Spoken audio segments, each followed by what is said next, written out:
भारत मुक्ति मोर्चा और बहुजन क्रांति मोर्चा सहित अन्य सहयोगी संगठनों ने आगामी 6 अक्टूबर 2022 को नागपुर में महारैली की घोषणा करके ब्राह्मण समुदाय में खलबली मचा दी है।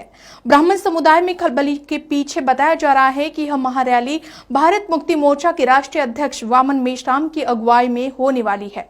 राष्ट्र की एकता एवं अखंडता को खतरे में डालने वाली ताकतों के विरोध में होने वाली इस महारैली और विशाल महामोर्चा के संदर्भ में बहुजन क्रांति मोर्चा के राष्ट्रीय संयोजक वामन मेश्राम ने महत्वपूर्ण जानकारी दी। साथ ही उन्होंने बीते 27 जून 2022 को भारत मुक्ति मोर्चा द्वारा हरियाणा के रोहतक जिले में हुए सम्मेलन का आरएसएस और बीजेपी से जुड़े लोगों और हरियाणा सरकार के इशारे पर किए गए इस विरोध का जिक्र करते हुए खुलकर विरोध करने की बात कही।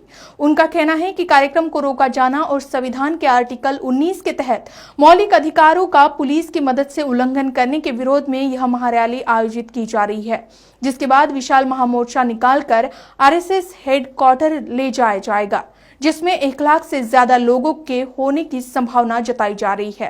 तमाम लोगों को सारे देश से नागपुर के विशाल रैली में और फिर उसके बाद महामोर्चा में जो आरएसएस के हेडक्वार्टर पर लेके जाया जाएगा, उसकी बड़े पैमाने पर तैयारी करनी होगी, हर यूनिट में तैयारी करनी होगी और सारे देश भर के लोगों को लाना होगा। इसके लिए मैं सभी लोगों को आह्वान करता हूँ।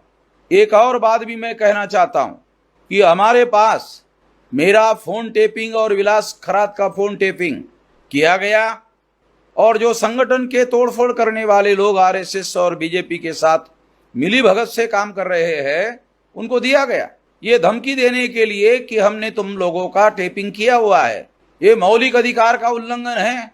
सुप्रीम कोर्ट ने पेगासस के संबंध में कमेटी भी बनाई थी। हम लोग इसके बारे में सारे देश भर में जो आंदोलन कर रहे हैं, उस आंदोलन में मेरा यानी अर्थात वामन मेश्राम का और विलास खरात का फोन टेपिंग का जो हमारे पास सबूत है, जो हमारे संगठन को तोड़फोड़ करने वाले जो लोग हैं, उन लोगों को आरएसएस बीजेपी के द्वारा दिया गया, क्योंकि कोई भी प्राइवेट आदमी किसी के टेलीफोन को टेप नहीं कर सकता, क्योंकि उसके लिए करोड़ों रुपए की जरूरत होती है, उसके लिए टेक्नोलॉजी की जरूरत होती है और वो केवल भारत सरकार के पास इजराइल का पेगासस इंस्ट्रूमेंट है जो हजारों करोड़ कीमत का है।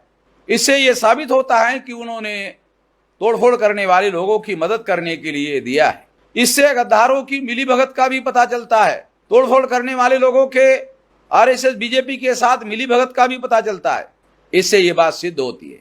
जब हमने 6 अक्टूबर को महामोर्चा लेकर जाने का ऐलान किया, उसके बाद आरएसएस के हेडक्वार्टर को 150 कंपनी सिक्योरिटी फोर्स दिया गया और इससे वो हमारे लोगों को डराना चाहते हैं। हम संविधान की रक्षा करने के लिए किसी भी तरह का त्याग और बलिदान करने के लिए तत्पर है, तैयार है और इसके लिए हम लोग हर हालत में, हर स्थिति में मोर्चा लेकर जाएंगे। 150 कंपनियां उन्होंने लगाई, इस वजह से 1 लाख लोगों का मोर्चा हमने लेकर जाने का ऐलान किया था। इसलिए अब ये हम लोग 1.5 लाख लोगों का लेकर जाएंगे। वो डराने की कोशिश कर रहे हैं, हम लोग डरे नहीं। इस बात का सबूत देने के लिए 1,50,000 लोग लेकर जाएंगे, पूरी तैयारी के साथ लेकर जाएंगे। इस मौके पर मैं ये बात कहना चाहता हूं।